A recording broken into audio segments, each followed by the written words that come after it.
سے پہلی چیز مخلوط قومیت، نیشنلزم، جس کی نفی پر علامہ اقبال نے وہ بات کہی تھی، وطنی قومیت، کہ ان تازہ خداؤں میں بڑا سب سے وطن ہے، جو پیرہن اس کا ہے وہ مذہب کا کفن۔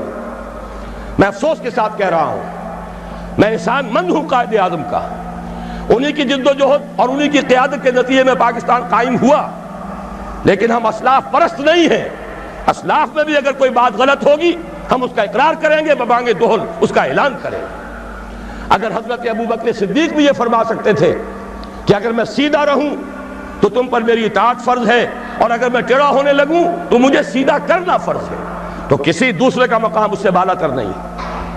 افسوس کہ قائد اعظم نے جو الفاظ 11 اگست 1947 کو کہے پاکستان کے بارے میں تصور دیتے ہوئے، Muslims will cease to be Muslims and Hindus will cease to be Hindus, not in the religious sense, because religion is the private affair of the individuals, but in the political sense۔ میرے نزدیک یہ مخلوط قومیت کا وہ تصور ہے ان الفاظ سے جو نکلتا ہے۔ توجیہ میں نے بھی کی ہے ان کے اس قول کی، میری کتاب استحکام پاکستان میں جو باب اس پر ہے اس پر میں نے مفصل توجیہ کی ہے، لیکن الفاظ ایسے ہیں بدقسمتی سے، جیسا کہ میں نے ابتدا میں عرض کیا تھا کہ سیکولرزم کے علمبرداروں کو اس سے دلیل ملی ہے۔ یہ مخلوط قومیت کا وہ نظریہ ہے جس کی نفی پر ہم نے تحریک پاکستان چلائی۔ پاکستانی قومیت، مسلم قومیت، اس کی بنیاد پر پاکستان بنا ہے۔ بہرحال ہم نے ابھی تک عملاً اسی مخلوط قومیت کے تصور کو اختیار کیا ہوا ہے۔ ہماری ایک ہی اسمبلی ہے، اس میں غیر مسلم بھی جائیں گے، مسلم بھی جائیں گے، وہ برابر کے ہیں، ان کے ووٹ وہاں پر کوئی میں فرق نہیں ہے۔ تو معلوم یہ ہوا کہ یہ تو مخلوط قومیت اور مسلم اور غیر مسلم کی ایک مشترک قومیت کا تصور ہے جو آج بھی ہمارے ہاں رائج ہے، اور اگرچہ ہم نے اس کی نفی پر پاکستان بنایا۔ دوسرے، پارلیمانی جمہوریت، چونکہ برطانیہ میں پارلیمانی جمہوریت تھی اور اس کی تو ہر شے کو ہمیں سنبھال کر رکھنا ہے، پارلیمانی جمہوریت سے لے کر کرکٹ کے گیم تک ہر شے کو پوری وفاداری کے ساتھ ہم نے قائم رکھا۔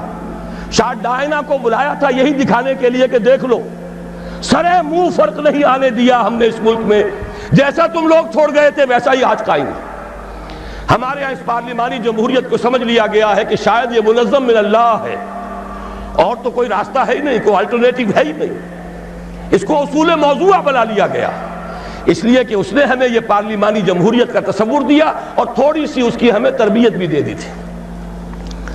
تیسری چیز، صوبوں کے نام اور اس کی حدود، معلوم ہوا کہ یہ تو شاید اللہ کے رسول نے معین کیے، معاذ اللہ، ان میں کوئی ادھر ادھر کا معاملہ نہیں ہو سکتا۔ سرائیکی صوبے کا نام لے لے تو کفر ہو گیا، کہیں کوئی اور صوبے کی تقسیم کی بات کرے تو ڈرتا ہے، کانپتا ہے۔ صوبوں کی سینکٹیٹی، صوبوں کا تقدس اور اس کی بنیاد پر عصبیت جو دن بدن گہری سے گہری ہوتی چلی جا رہی ہے، یہ بھی در حقیقت کس کے صوبے تھے؟ انگریز نے اپنی انتظامی مصلحت سے بنائے اور ہم نے جو کے تو قائم رکھے ہوئے۔ نئے ضلع وجود میں آ گئے، نئی کمشنریاں وجود میں آ گئیں، لیکن صوبوں کی حدود یہ تو مقدس گائے ہے، سیکریٹ کاؤ، سیکروسینکٹ، اس میں کہیں کوئی تبدیلی نہیں آ سکتی۔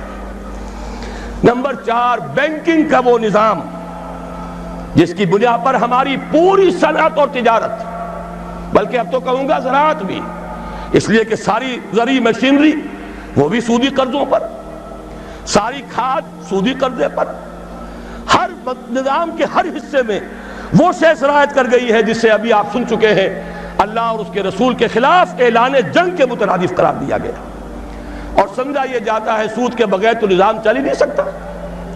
میرے نزدیک یہ کلمہ کفر ہے، یہ اللہ تعالیٰ کے خلاف بد اعتمادی کا ووٹ ہے۔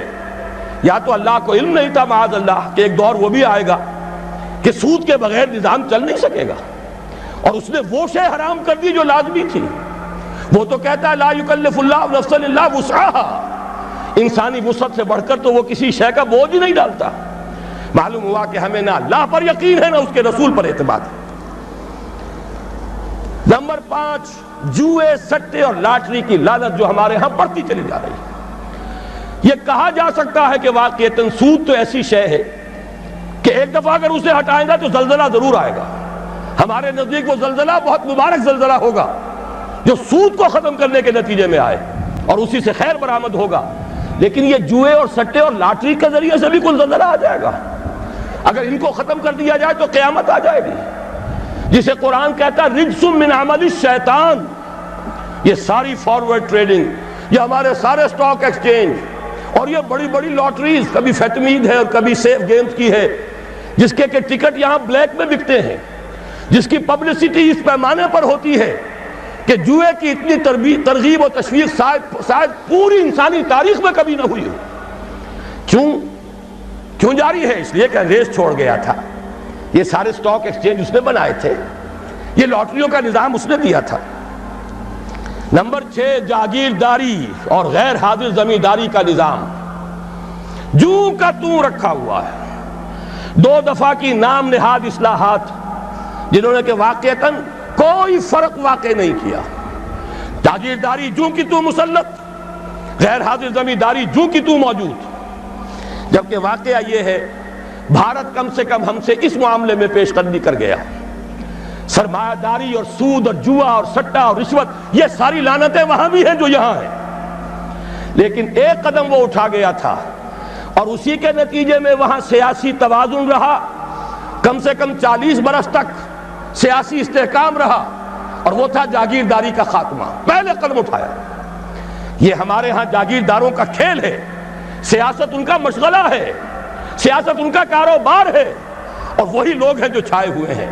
آج وہی انڈسٹریلسٹ بھی ہیں، انہی کی اولاد جو ہے، چاہے وہ سول سروسز ہوں اور بہت سے خود آرمی کے آفیسرز میں، وہ انہی کی نسلیں جو ہے وہ چلی آ رہی ہیں.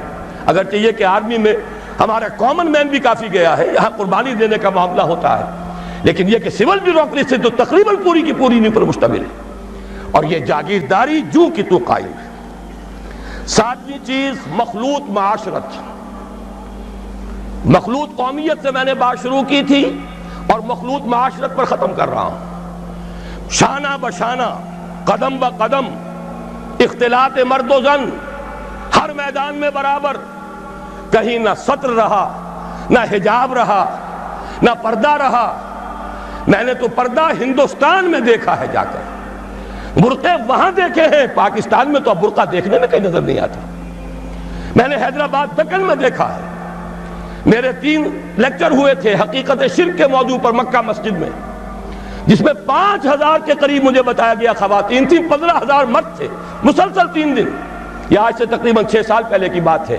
لیکن وہاں میں نے وہ جب جلسہ ختم ہوا ہے، ہر عورت کو دیکھا کہ وہ برقعے میں تھی، مکمل برقعے کے اندر. لیکن یہاں تو آپ کراچی میں جا کر دیکھیے، برقع نام کی کوئی شے نہیں. وہ تو آپ یوں سمجھیے کہ وہ معروف نہیں، منکر بن گیا ہے. اب اس کے اوپر فکرے چست ہوتے ہیں. یہ مخلوط معاشرت جو ہے، جس کی وجہ سے کہ مغرب میں شرم و حیا کا دیوالہ نکلا، گھر کا سکون ختم ہو گیا. ان سے پوچھئے، روتے ہیں. ان کا گھر کا خون، فیملی لائف شٹر ہو چکی ہے. خاندان کا نظام درہم برہم ہو گیا. اولاد الٹی پھرتی ہے. میاں بیوی دونوں کام پر گئے ہوئے ہیں، شام کو تھکے ہوئے آئے ہیں. بچے اگر آ گئے اسکولوں سے واپس تو اب جو کچھ کر رہے ہیں کوئی ان کی دیکھ بھال کرنے والا نہیں.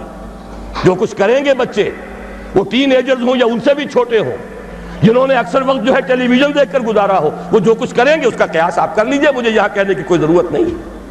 یہ آخری شے تو وہ ہے کہ جس میں واقعہ یہ ہے کہ انگریز جہاں ہمیں چھوڑ گیا تھا، اس میں ہم نے بہت ترقی کی ہے.